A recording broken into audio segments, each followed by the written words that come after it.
Hello, I'm Dr. Scott Wattier. And I'm Tommy Welling, and you're listening to the Fasting for Life podcast.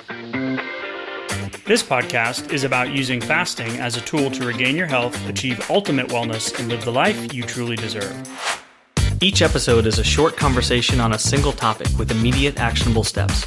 We cover everything from fat loss and health and wellness to the science of lifestyle design. We started Fasting for Life because of how fasting has transformed our lives, and we hope to share the tools that we have learned along the way.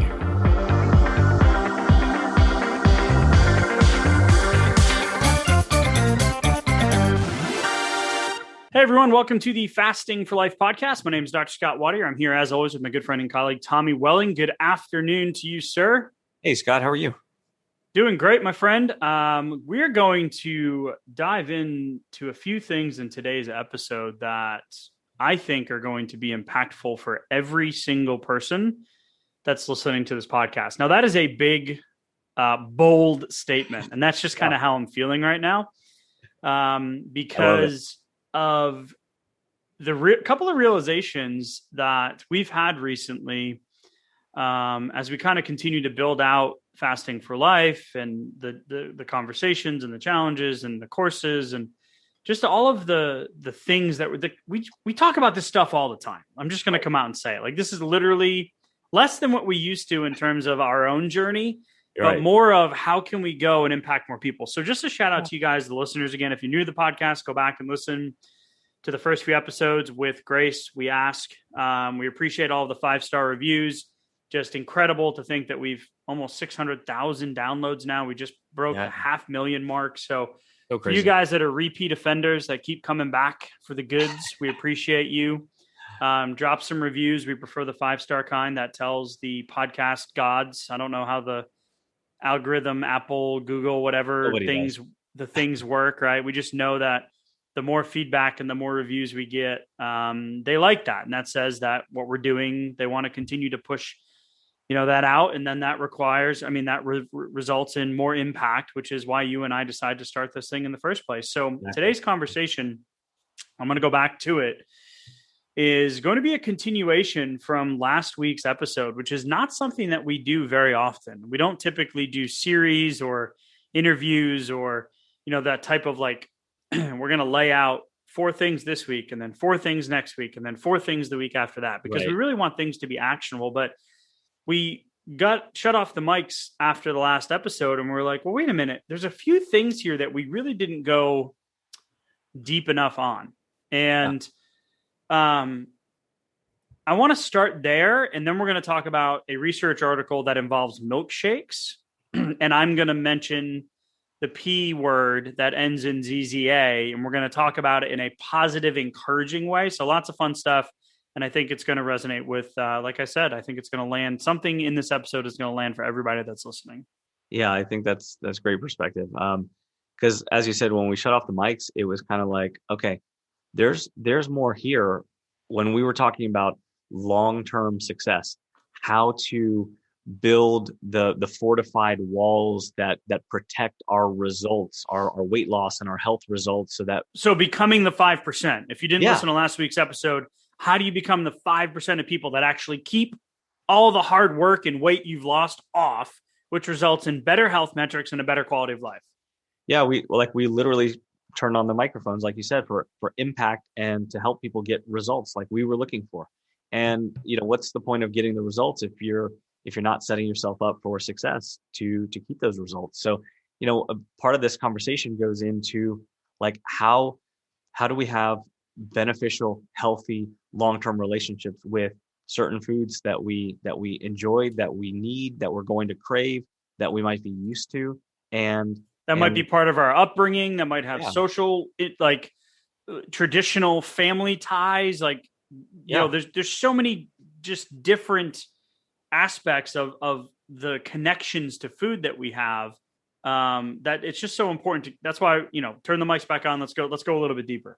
Right. And, because some of this conversation comes from a point of balance. Like we talk about life balance. And if the plan doesn't fit within your life, it's never going to be a long-term plan. It's never going to be something you can stick with, because, even if you have tremendous results, you've lost 30 pounds or 50 pounds, or, you've regained your health.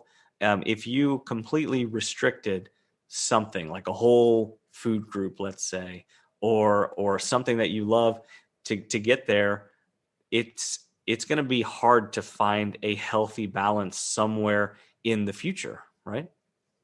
Yeah. So a couple things coming off of last week's conversation, we talked about challenges, the internal and external, extrinsic and intrinsic challenges, right? One of the challenges that was listed in the intrinsic is trigger foods, right? Mm-hmm. So there's two sides: the fear of missing out on something that you love and feeling deprived, and then the fear of regaining and being around those foods and then eating the whole gallon of ice cream.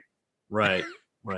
So we don't want to ever live in a state of feeling deprived or in a state of fear of not being able to trust ourselves around those certain foods or food groups. And a big one that's very pervasive in the fasting world, or in the keto world, or in the weight loss world, is low carbohydrate. So right.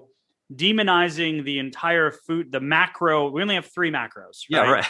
We've got carbs, we've got fat, and we've got protein. And if you're new to Tommy and I's journey and kind of how we distill down the information and talk through it and try to critically think it and then turn it into actionable, like real life stuff, and then we go teach it and we get feedback, and just kind of that life cycle of how we're continuing this journey. We don't subscribe to one way of eating. We don't subscribe to low carb versus paleo versus carnivore versus keto, right, versus dirty keto, whatever, insert whatever you want, vegan, pescatarian, whatever it is. Your lifestyle is your lifestyle. Fasting for life, it's the long term, right? That's why I love last week's convo about becoming the 5% that actually have the long-term plan.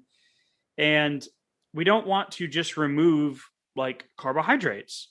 And the reason is, even if we want to go from more of an analytical standpoint, the research, and we've done an episode on this, the long-term studies on diabetics and carbohydrate, low carb reduction. Not that I love the studies in the way that they actually created the meal plans, like the numbers were still kind of off in our opinion. Right. I just remember being like, well, I'd like to see the protein a little bit higher, the carbs a little bit lower, the fat a little bit different, right? But regardless, the overarching theme was that at the 6-month mark, there was decent results, but at the 12-month and the 24-month mark, those diabetics on the low carb plan put all of the weight back on plus more. Right. So the restriction or omission of an entire macro is not what we want. Right. And it can create that fear, that emotion that we thought was necessary to kind of continue the conversation. Yeah. And we've known people to successfully, use low carb or use a carnivore or a vegan diet, there's or a keto diet. I did keto. Yeah. The first 30 days on keto was great. Sure. And, some people find long-term success with that, and that's right. That's great. That works for you. Yeah. And you can integrate that with your fasting lifestyle. And that's awesome, because it's fitting in you're finding, results and fulfillment from your dietary perspective within that realm. And so that's a good thing. But, to say that you need to do, let's say, carb restriction or very low carbohydrate diet to see results is kind of crazy to me.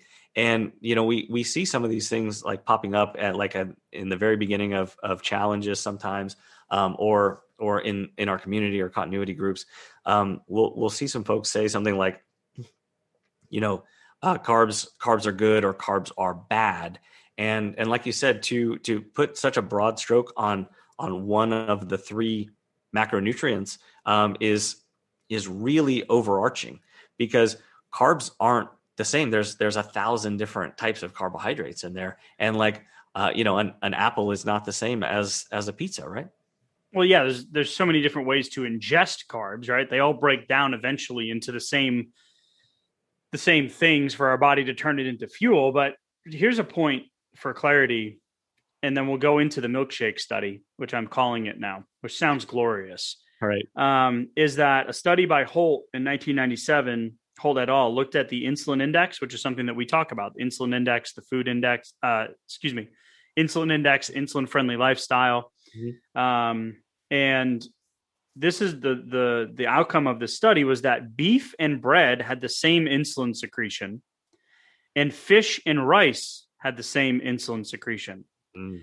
So if we're just looking at the macro of carb versus protein, then in both of those cases, your body had the same physiological effect. Now, I didn't go into the minutia of that study, but the point of me saying that is we want to be focusing on the long-term plan for you, the individual.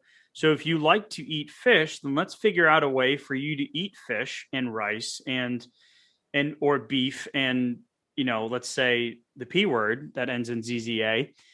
You need to put that into the plan while you're getting the wins under your belt. Yeah, because if you get results, if you get those wins, but it was in the complete absence of like a whole food group or a certain type of food that you enjoy and love and or have strong emotional connection to, then that's going to create almost like in like an elastic, like a pent up demand for it, where eventually it's probably going to go like to get kind of overwhelming. And on the other side, it can also develop a sense of like a fear of that food group because all of my results are now tied to never having that. And so I can't really see myself having it and enjoying the results. So we really have to find ways to work it in while we're having those results. So maybe small controlled dosages of the actual, food while we're seeing the results might be a better balance point than completely restricting or omitting them. Yeah, it's interesting because the concept of eating clean and avoiding bad foods might actually make you fatter. Mm-hmm. Like that's really the underlying tone of what we're trying to get at here is that it's hard to avoid those foods that you naturally enjoy. If it's the family tie, the social aspect, the corn dog at the carnival that you grew up having, whatever it is, it's been shown that most people who follow those restrictive diets do not succeed in the long-term weight loss goal.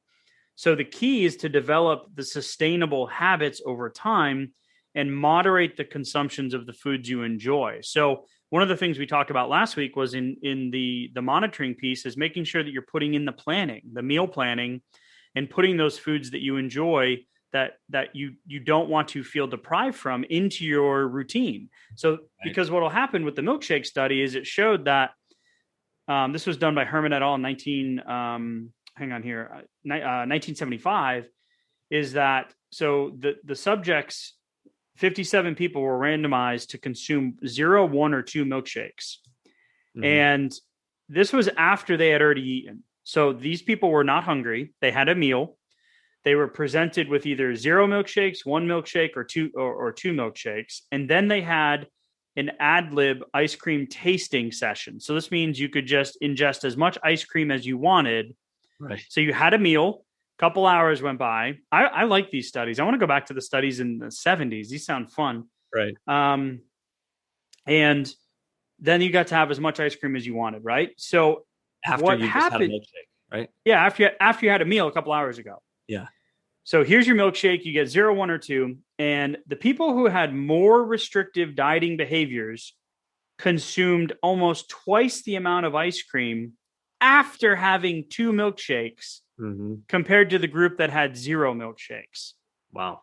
So talk about pouring gasoline on the fire, but this was a clear, distinct line of the restrictive behaviors of the people that caused them to overindulge or binge on the foods that they had been restricting or omitting out of their long-term plan. Yeah.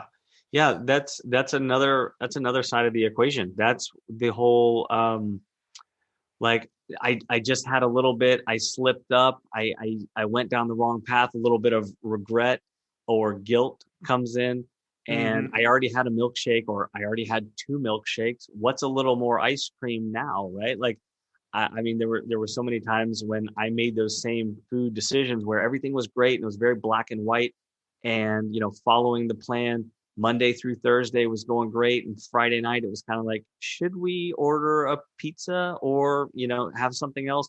And then if we did, while we were quote unquote dieting, if we went ahead and got that on Friday, like, look out, Saturday and Sunday, like the diet didn't matter anymore until hopefully again Monday, because it's like a slippery slope.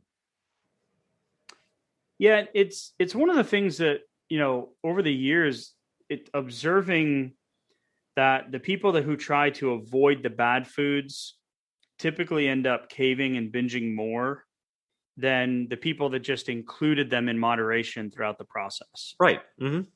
And there was something I said that you were like, yeah, you've never said it that way before, right? It was getting the wins under your belt Yeah.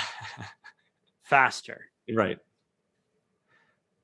So getting the wins under your belt, it struck me as like, I know you've said it probably 100 times before, but you're literally getting the wins, and those wins are coming in under your belt. And they're, if you can get them in under your belt faster, then it just propels you that much further forward. Like, you get the psychological wins. What you start to get the dopamine hits that make you feel good. Those endorphins come in too. And then that starts to replace those food-based endorphins and dopamine hits that we can get so used to, especially with our modern engineered foods. I really wanted that bad joke to flop, so I probably set you up there. So for you guys listening that prefer Tommy, apologies, because I'm sure we have our camp of followers like, all right, Scott, stop talking, let Tommy talk, right. And vice versa sometimes. So hopefully, I mean, I like the visual of the wins under the belt. I never thought of it that way. So anyway, you may be listening to the episode being like, all right, isn't fasting restrictive in itself by nature? Yeah. Good point. And it is to a certain degree, but the way that we see it playing out and the way that it worked for us was it allowed me to get back control and get off of the crazy weight loss roller coaster and regain train. Yep. Because it allowed me to use the other physiological benefits of fasting, which was the balancing of my hunger hormones, my improved sleep and decreased brain fog. For me, it was the stress component as well, where I would go to the foods and I would get out on a Wednesday and just go get the giant, lunch, and then have to take a nap to get back into the clinic. And what I didn't realize is my insulin resistance was building this entire time and throwing the scale and the equation even more out of whack, which made it the next time I tried to lose the 20 pounds even more difficult. Right. And this is that cycle where weight loss resistance builds over time. So fasting was the thing that allowed me to quickly regain control. And then, I tell the story in one of the early episodes of how, when I first broke my first 24 and 48 hour fast, I ate everything that I normally ate like in an hour and felt awful. Right. Like all the protein bars, and I had the popcorn and the grass-fed burgers, and then, all of that stuff. Mm-hmm. Right. So fasting in itself is restrictive, but it tips the scales into a manageable way to get off of the insulin resistance, weight loss resistance kind of merry-go-round. Right. And over time, making sure, you can put those foods into your window.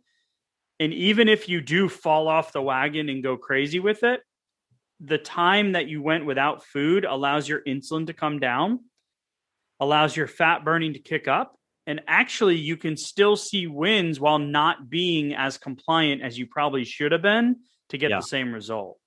Yeah. And I feel like for most folks, that also slowly, at least slowly, improves over time too, because as you continue to get those wins and you continue to see what that level of newfound like control over the situation, whereas in the typical kind of dieting world, at least what you and I went through, we had a lot of learned helplessness as far as like the scale and the actual, diet and losing the weight and keeping it off.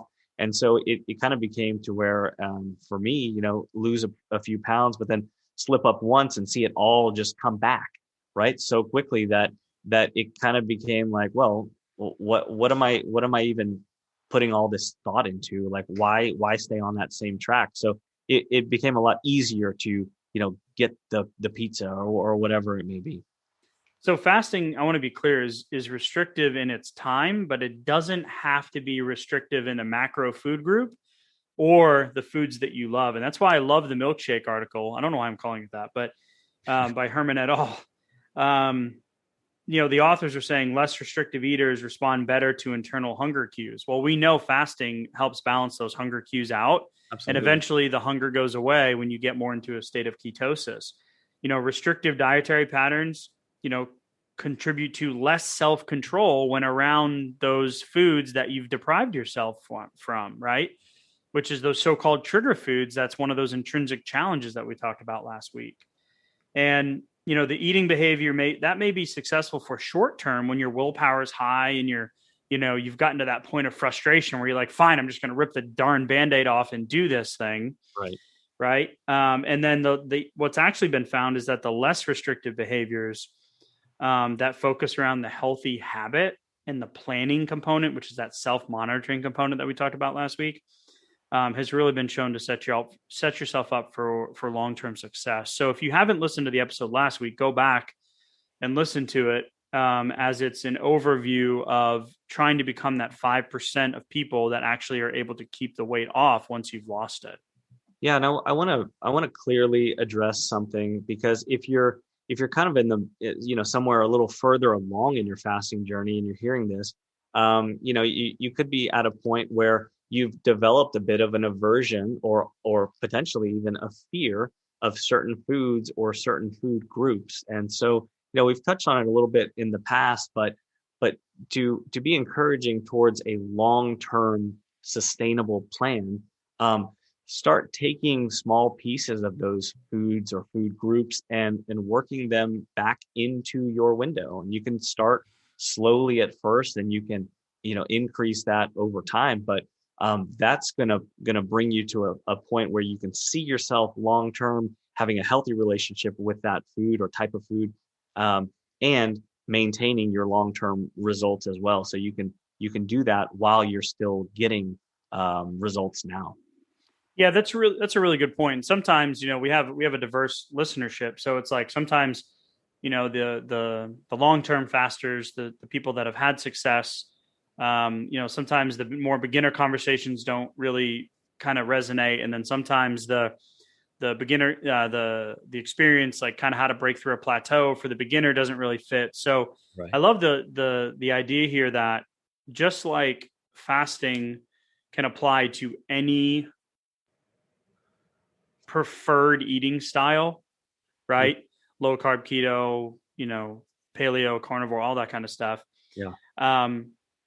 The idea of building that healthy relationship of not being restrictive and not feeling deprived is really a huge component that we did not go into enough last week, which is why we're here today.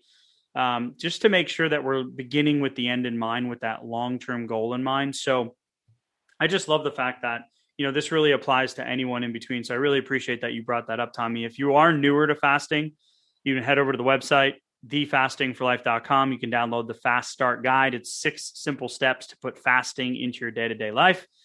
And Tommy, I think that pretty much rounds out for today. One main action step that I love that you just mentioned would be pick the food that you've been avoiding and go eat it.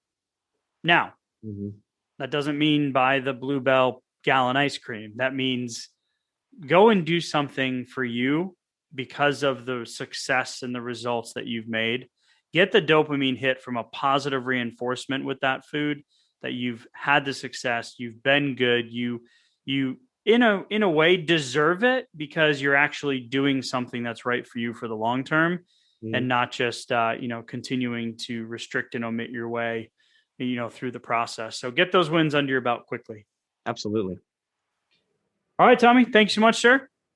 Great conversation. Thank you guys so much for listening. If you feel inclined, drop us a review, drop us a question, drop us a comment. Love and appreciate you. Tommy, as always, talk soon. Thank you. Bye. So, you've heard today's episode, and you may be wondering, where do I start? Head on over to thefastingforlife.com and sign up for our newsletter, where you'll receive fasting tips and strategies to maximize results and fit fasting into your day-to-day life. While you're there, download your free Fast Start guide to get started today. Don't forget to subscribe on iTunes, Spotify, or wherever you get your podcasts. Make sure to leave us a 5-star review, and we'll be back next week with another episode of Fasting for Life.